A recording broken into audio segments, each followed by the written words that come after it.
श्री स्कंद पुराण के अंतर्गत ईश्वर सुनंत कुमार संवाद में श्रावण मास महत्व में पहला अध्याय। शौनक्य बोले, हे सूत, हे महाभाग, हे व्याशिष्य, आपके मुख कमल से अनेक आख्यानों को सुनते हुए हम लोगों की तृप्ति नहीं होती है, अपितु बार बार सुनने की इच्छा बढ़ती जा रही है। तुला राशि में स्थित सूर्य में कार्तिक मास का महत्व, मकर राशि के में माघ का महत्व और मेष राशि में उपस्थित सूर्य में वैशाख मास का महत्व और इसके साथ उन मासों में जो भी धर्म है उन्हें अपनी भली भांति कह दिया। यदि आपके मत में इनमें भी अधिक महत्व कोई मास का हो तो हे प्रभु, कोई धर्म हो तो आप उसे अवश्य कहिए, जिसे सुनकर कुछ अन्य सुनने की इच्छा न बाकी रहे। भक्तता को श्रद्धालु श्रोता के समक्ष कुछ भी छिपाना नहीं चाहिए।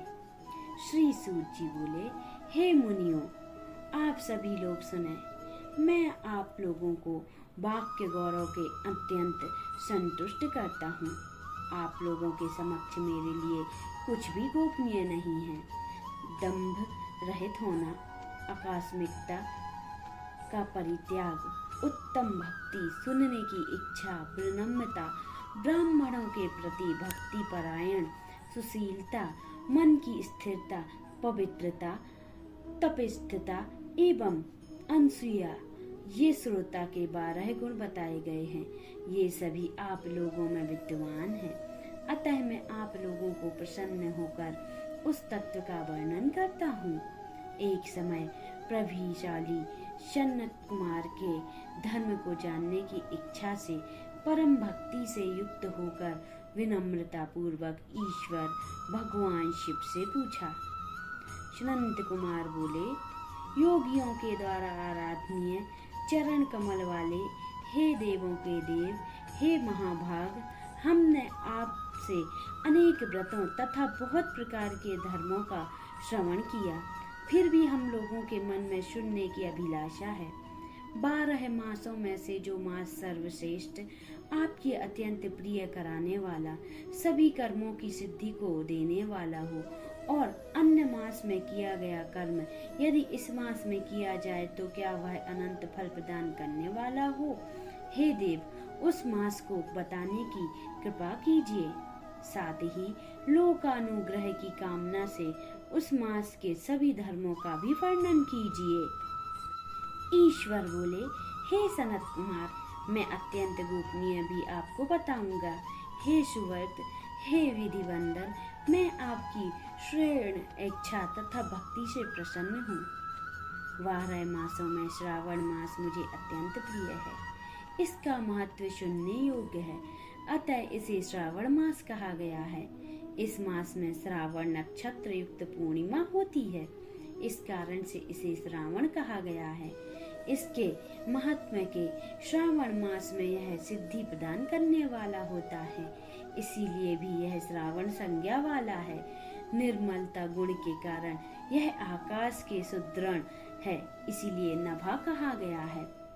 इस श्रावण मास के सभी धर्मों की गणना करने में इस पृथ्वी लोक में कौन समर्थ हो सकता है, जिसके फल का संपूर्ण रूप में वर्णन करने के लिए ब्रह्मा जी 4 मुख वाले हुए, जिसके फल की महिमा को देखने के लिए इंद्र 1000 नेत्रों से युक्त हुए और जिसके फल को कहने के लिए शेषनाग 2000 जिह्वाओं से संपन्न हुए। अधिक कहने से क्या प्रयोजन, इसके महत्व को देखने और कहने में कोई भी असमर्थ नहीं है। हे मुने, कोई भी समर्थ नहीं है। हे मुने, अन्य मास इसकी एक कला को भी नहीं प्राप्त होते। यह सभी व्रतों को धर्मों से युक्त है। इस महीने में एक दिन ऐसा नहीं है जो व्रत से रहित दिखाई देता हो। इस माह में प्रायः सभी तिथियां व्रत युक्त हैं। इसके महात्म्य के संदर्भ में मैंने जो कहा वह केवल प्रशंसा मात्र नहीं है, आतों, जिज्ञासुओं, भक्तों, अर्थ की कामना करने वाले, मोक्ष की अभिलाषा रखने वाले और अपने अपने अभीष्ट की आकांक्षा करने वाले चारों प्रकार के लोगों, ब्रह्मचर्य, गृहस्थ, वानप्रस्थ, संन्यास आश्रम वाले को इस श्रावण मास में व्रतानुष्ठान करना चाहिए। सनत कुमार बोले, हे भगवान, हे आपने जो कहा, इस मास में सभी दिन एवं तिथियां व्रत रहित नहीं हैं, तो आप उन्हें मुझे बताइए कि किस तिथि में किस दिन कौन सा व्रत होता है और उस व्रत का अधिकारी कौन है, उस व्रत का फल क्या है और किस किस ने उस व्रत को किया, जिसके उद्यापन की विधि क्या है, प्रधान पूजन हो कहो या जागरण करने की क्या क्या विधियां हैं और देवता कौन कौन हैं और देवता की पूजा कहाँ होनी चाहिए, पूजन सामग्री क्या क्या होनी चाहिए और किस व्रत का कौन सा समय होना चाहिए। हे प्रभु, आप सब मुझे बताइए।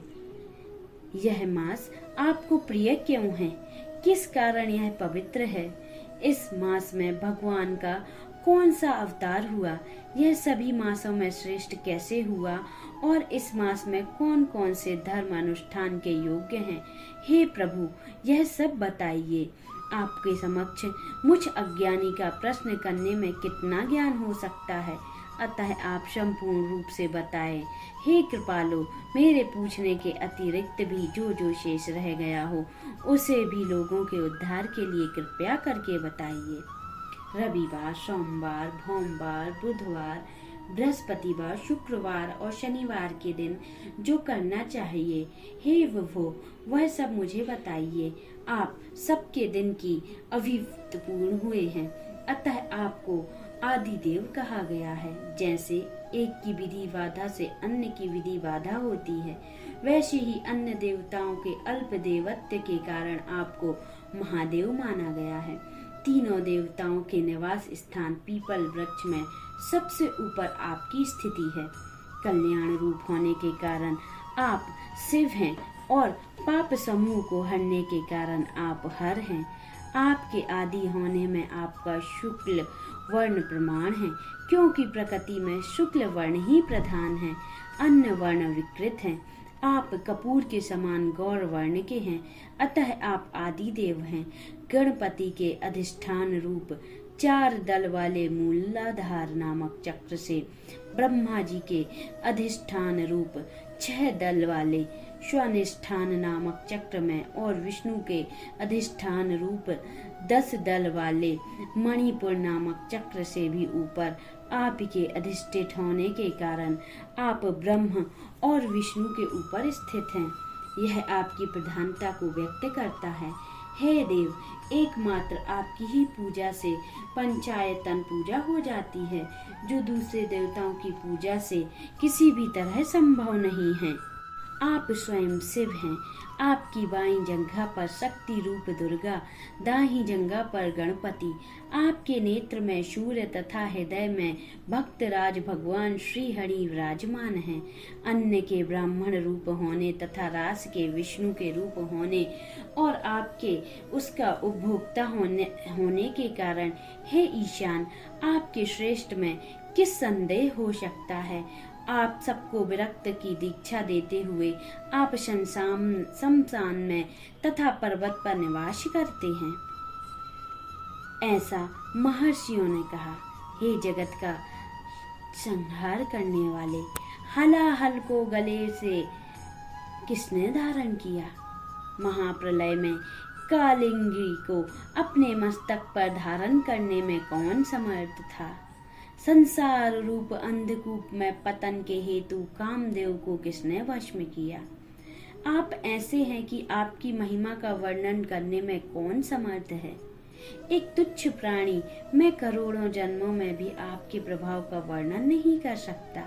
अतः आप मेरे ऊपर कृपा करें और मेरे प्रश्नों को बताएं। इस प्रकार श्रावण मास महत्व का पहला अध्याय संपन्न होता है। बोलिए सदाशिव की जय।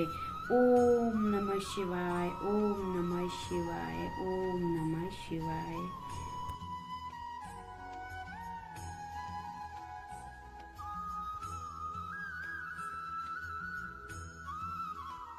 अगर आपने अभी तक हमारे चैनल को सब्सक्राइब नहीं किया है तो जल्दी से आप सब्सक्राइब कर लें, जिससे आने वाले वीडियो आपको जल्दी जल्दी मिलते जाएं, और नोटिफिकेशन बेल आइकन को प्रेस करें, जिससे आपको हमारे वीडियो का नोटिफिकेशन मिलता रहे।